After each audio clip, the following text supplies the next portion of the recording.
For the first half of my career, I would say I was a very linear thinker and doer. I thought that there was like one path that I should be following because that's what everybody else did. Nowadays, it's very clear in the profiles you guys have been building, it's like about the spike. Every university admissions officer is looking for that spike of a student. So how do I help him figure out what his spike is? I'm going through that challenge today. I'm sharing with you very honestly, I don't have an answer to it. All I have is the process that we're going through step by step. Hello, xin chào. Thầy Tony đây. Chào mừng các bạn đã đến với chuyện du học. Chuỗi podcast được sản xuất bởi chương trình College Campus của Everest Education. Đây là nơi chúng ta chia sẻ những câu chuyện truyền cảm hứng liên quan đến quá trình chuẩn bị hồ sơ du học Mỹ. Và tôi là Tony Ngô, chủ tịch và đồng sáng lập của Everest Education và là người dẫn dắt podcast hôm nay. Chuyện du học podcast giúp bạn nhân đôi sự tự tin khi ứng tuyển đại học Mỹ. Stanford undergrad, Harvard Business School, Wall Street finance. That was my path.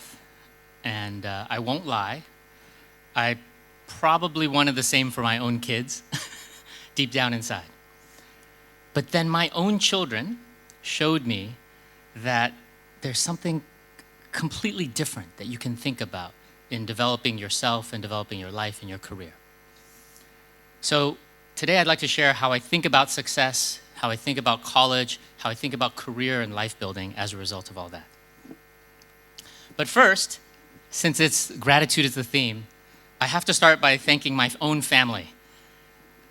My wife, Manelli, we've been together since 2000, since we were at Stanford together. My 12-year-old daughter, who just graduated from 6th grade, Estelle. And my 15-year-old son, who just finished 9th grade and is a rising 10th grader.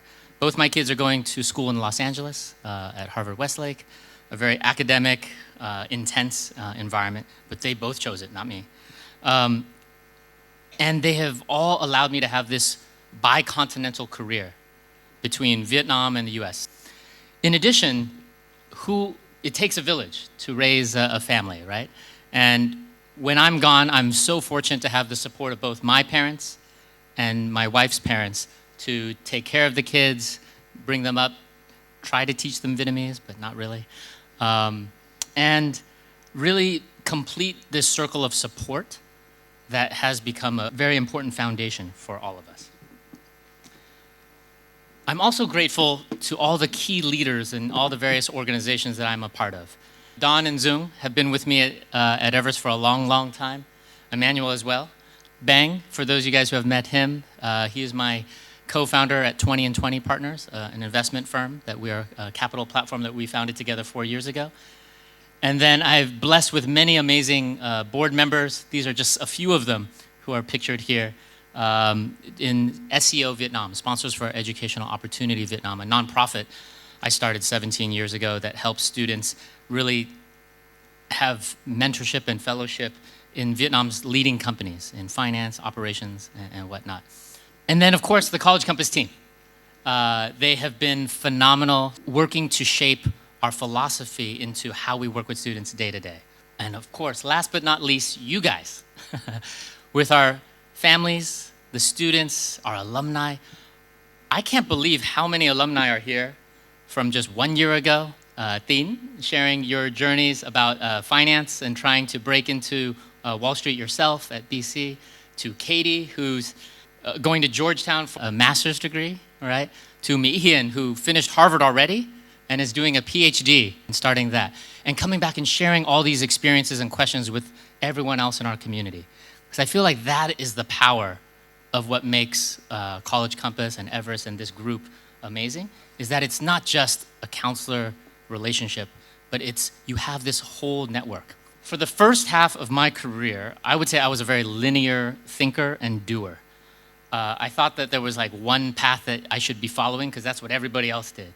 At Stanford, I went to investment banking because that's what I wanted to do for finance. And then I worked in private equity. Then I got into Harvard Business School, and it was all great.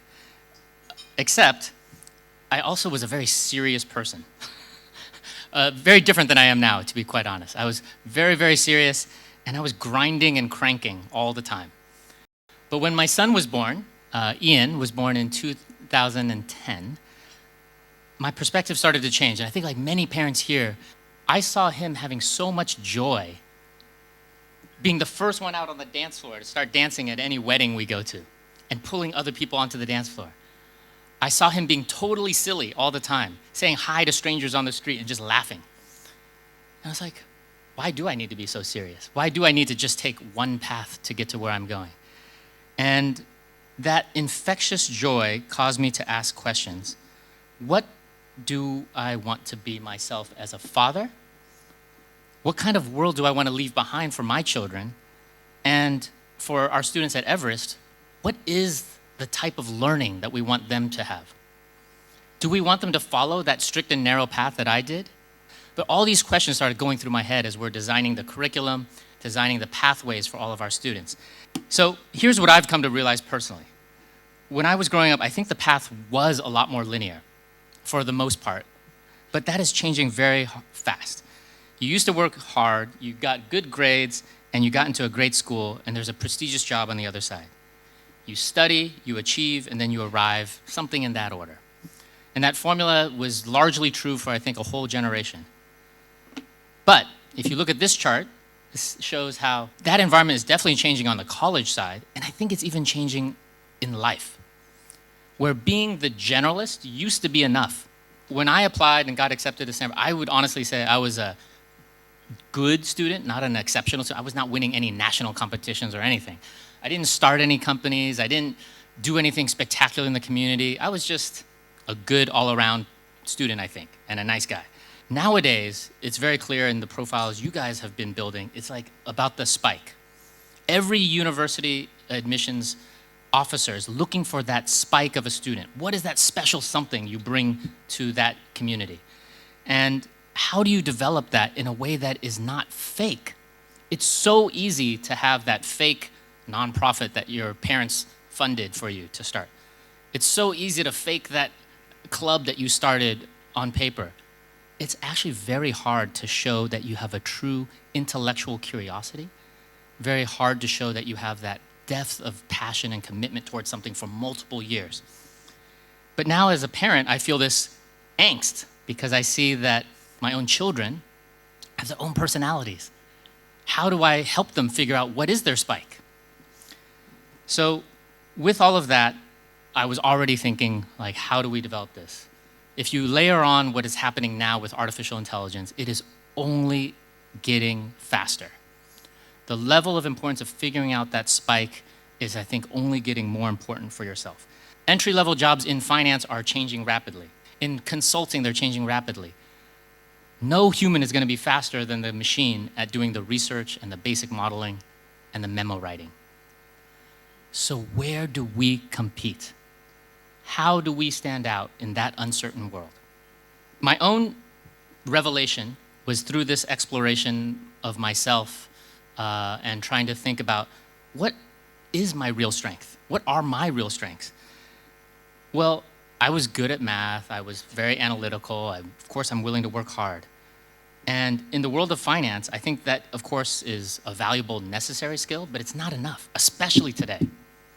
What set me apart always in my community activities, the friend groups I had, was actually my ability to bring a group of people together and rally around something else, to work towards some cause that was bigger than ourselves.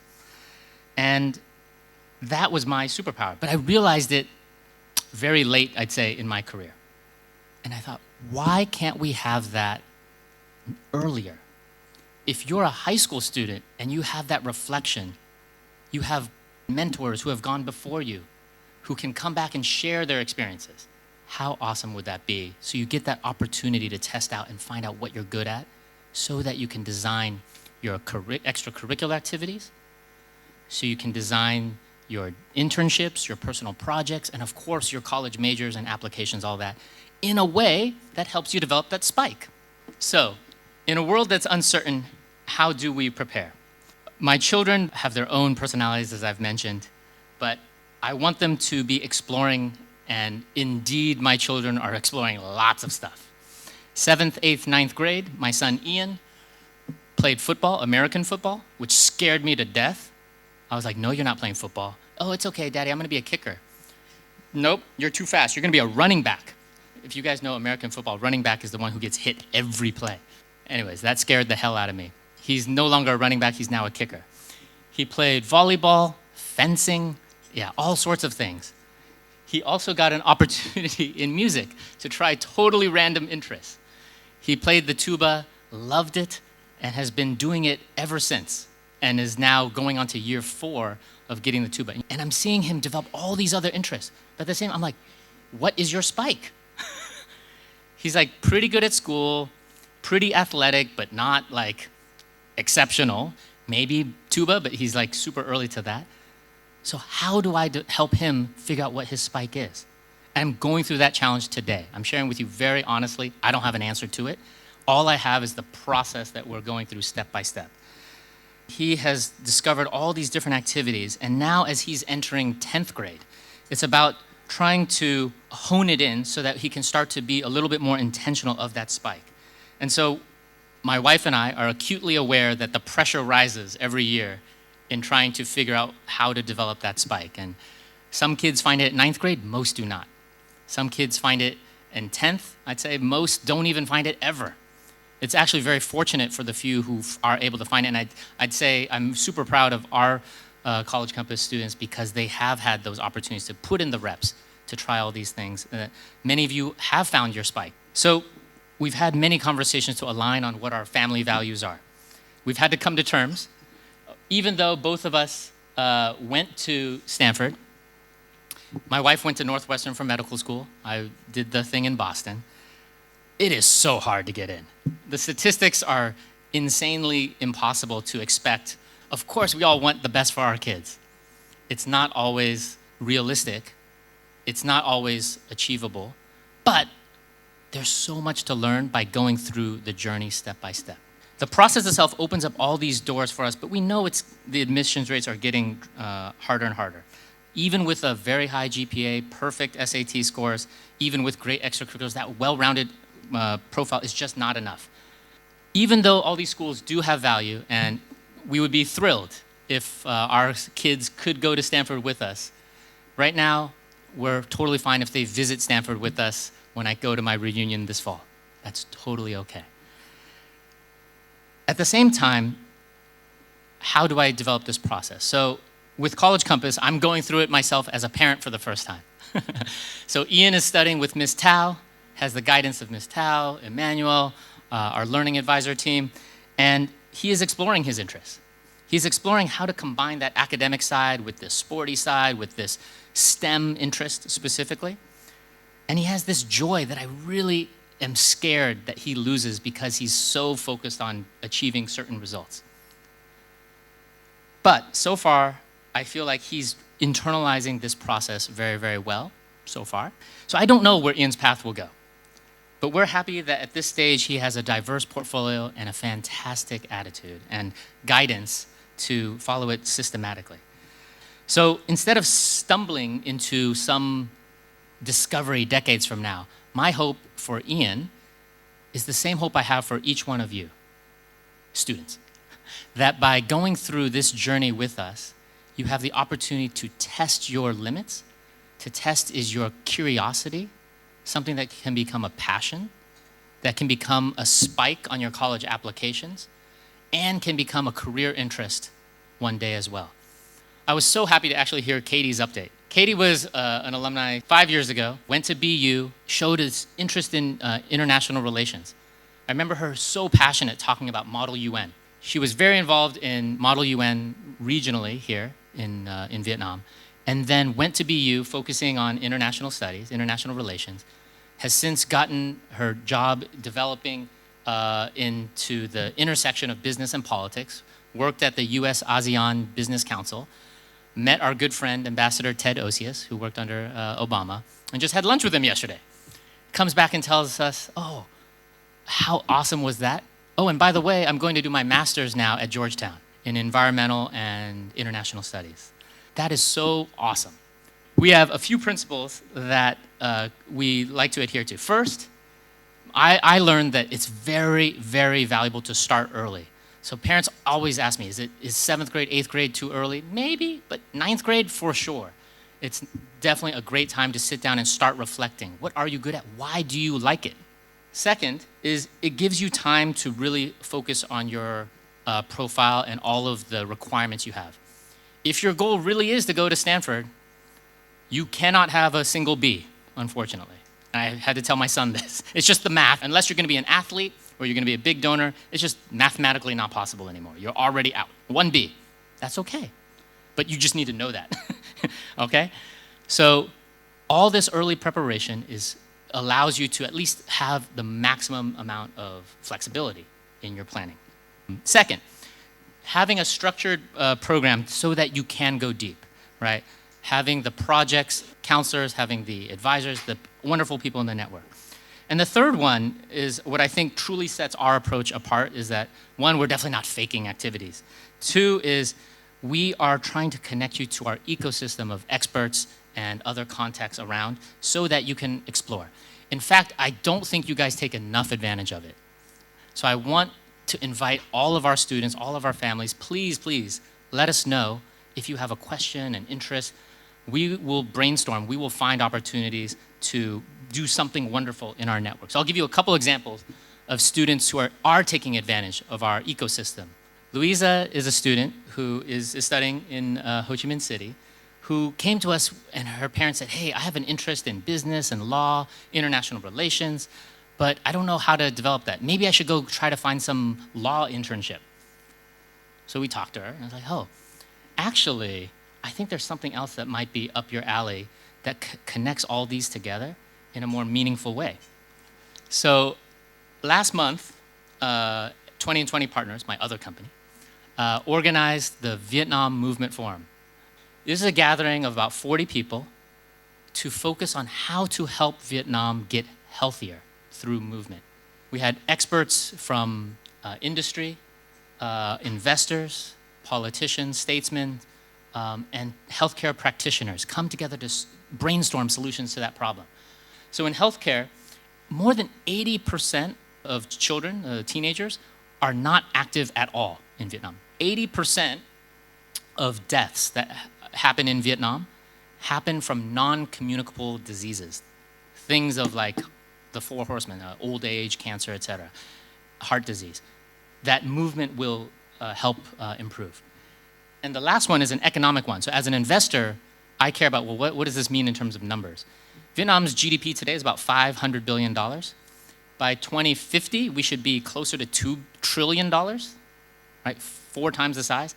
But if we don't take care of healthcare and environment, climate change, all that, up to $340 billion is at risk. So it's actually a big priority for the government to worry about this as well. So we put together this group and we got to explore with all these experts around the world, how do you get 100 million people to move? How do you encourage students to actually have some exercise program in their routines at a national level? How do you bring standards of preventative healthcare that are starting to become more popular in other markets to be more well-known in Vietnam? How do you brand Vietnam so that students want to be healthier, that we actually have athletes that we look up to, right, as KOLs or celebrities? There was even a suggestion, one day, is it possible for Vietnam to host the Olympics? Or could we send 20 athletes to the Olympics and get 20 medals? Right? We're so happy when we get 1 medal from like shooting. Imagine if we can get 20 medals one day. How cool would that be to inspire a whole generation? Sorry, back on Louisa. She got involved and will be working with us this summer to apply her knowledge and interest in international relations and business and politics to try to help us figure this out.